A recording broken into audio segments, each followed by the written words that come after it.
Hello there. And once again, this is Anton from Anton Bay, and today I'm just going to take a quick look at the X-Men 2099 series. Now, I don't have every issue, but there's a lot of series I don't. If you haven't seen this book, or you haven't seen kind of what some of the covers, what some of the art looks like, I'm just going to run it through for you so you can kind of see what you got. My special guest action figures are from the Caliban wave. It's Weapon X Wolverine, which is a great figure. And the surprise great figure, which was Skullbuster, who I thought was just like a one that came with the pack, and I didn't care about at all.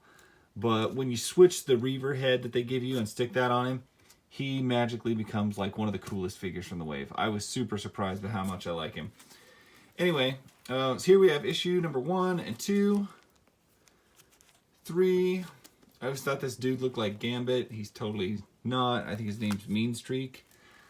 He got an action figure. La Lunatica got an action figure. Bloodhawk got an action figure. But that... Metalhead got an action figure. But that's about it. Not everybody from this line got one, of course. Back in the old Toy Biz days. Very dark, dystopian future.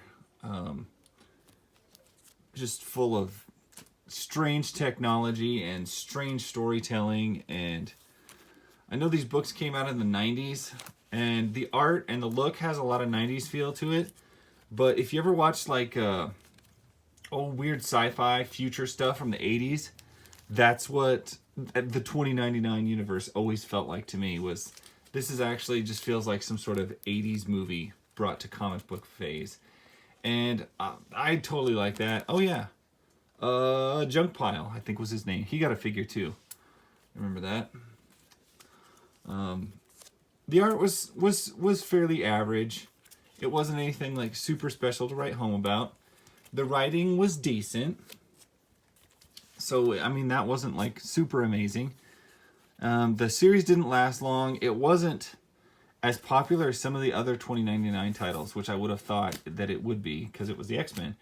But, actually, Doom 2099, which I did a video on, he ran way longer than this series, and so did Spider-Man 2099, who's still a current thing, still around and still popular and relevant, where most of the other books have kind of just slid into 90s obscurity.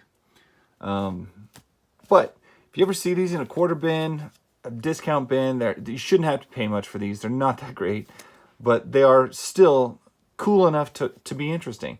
I loved the whole 2099 series, except for maybe Ravage, which is sad because that was Stan Lee's last book he wrote for Marvel. But anyway, that's the series.